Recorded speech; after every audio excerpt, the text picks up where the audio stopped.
సరిగ్గా 10 రోజుల క్రితం నటి రాధిక భారతీ రాజాను పరామర్శించేందుకు ఆయన ఇంటికి వెళ్లిన సమయంలో వాళ్ళిద్దరి మధ్య సరదాగా సాగిన సంభాషణకి సంబంధించిన ఆ వీడియోను ప్రస్తుతం మనం చూస్తున్నాం.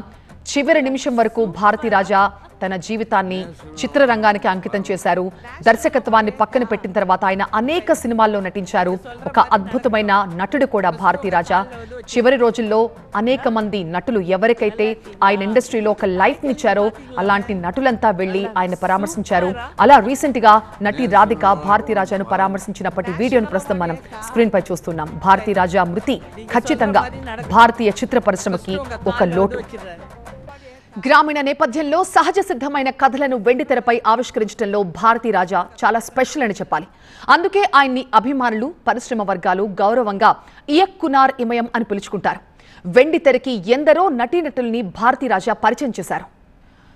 భారతీ రాజా తమిళ దర్శకుడు మాత్రమే కాదు, నిర్మాత, స్క్రీన్ రైటర్, నటుడు కూడా. 1977లో 16 వైతినలే చిత్రంతో దర్శకుడిగా పరిచయమయ్యారు. ఇదే సినిమాని తెలుగులో 16 ఏళ్ల వయసుగా శ్రీదేవితో తెరకెక్కించారు.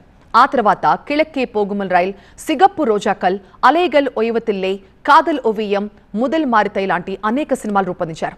ఆయన చిత్రాలకి 6 జాతీయ అవార్డులు, 4 ఫిల్మ్ఫేర్ అవార్డులు, 6 తమిళనాడు రాష్ట్ర చిత్ర అవార్డులు, 1 నంది అవార్డు లభించాయి.